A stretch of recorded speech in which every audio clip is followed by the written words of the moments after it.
I think life's pretty hard for most people. I don't think it's difficult to understand for anybody really how somebody can become depressed. When you look at people's histories, the kind of thing which is important is really how they've learned to think about themselves as children and adolescents.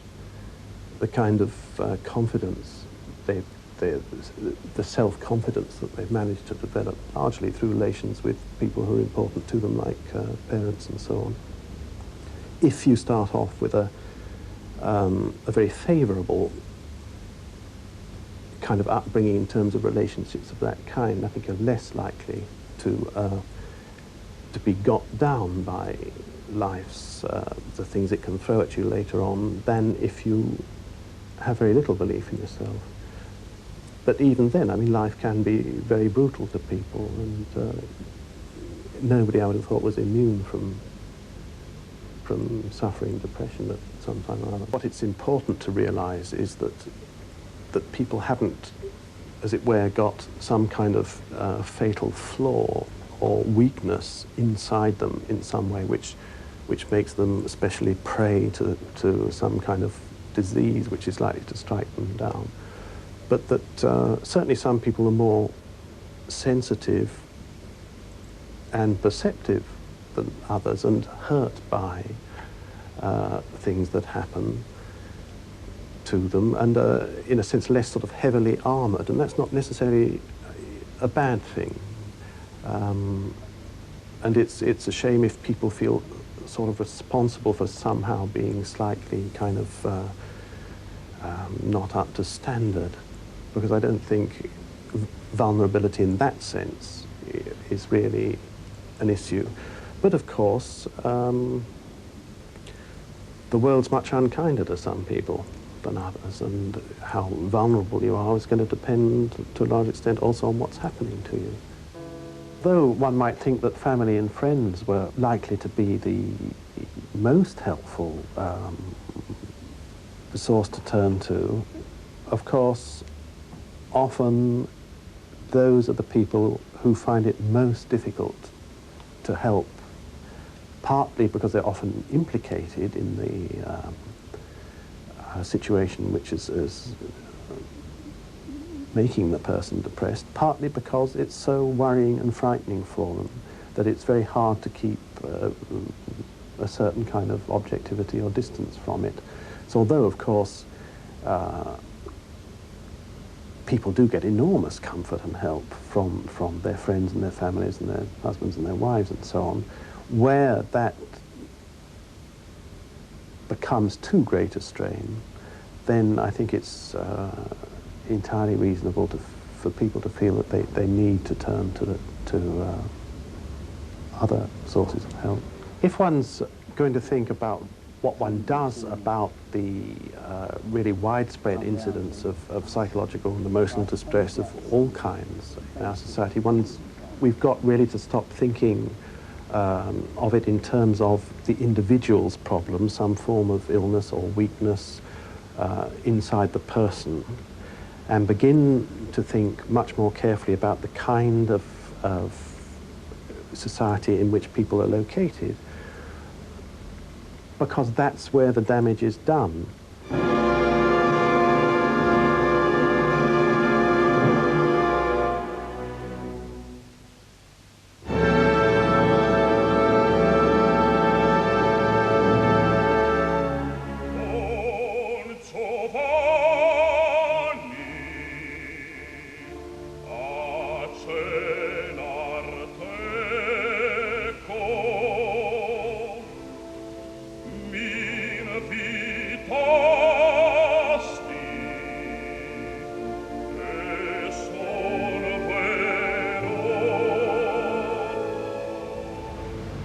Really a political question, which is a matter for everyone to address themselves to think about what kind of a society you want, what kind of relations between people do you want to encourage, so on.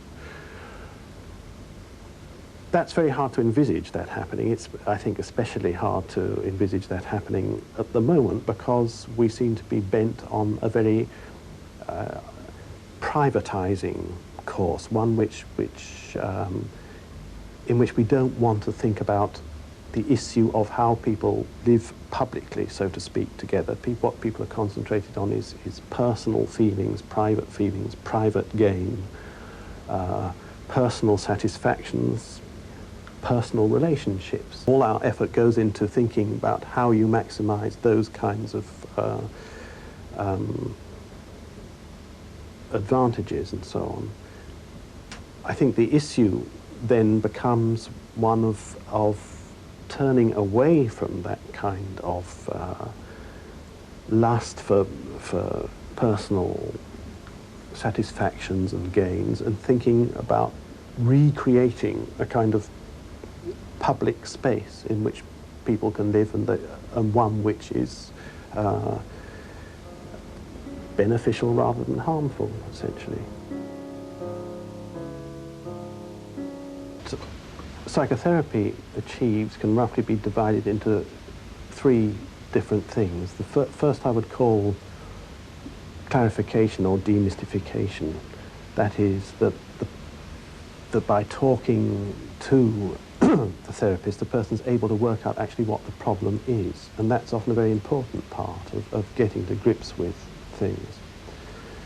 The second thing that I think can be gained from psychotherapy is comfort. It's a very comforting experience for people who perhaps, I think very many of us don't have, in fact, much opportunity really to think about ourselves and talk about ourselves to other people.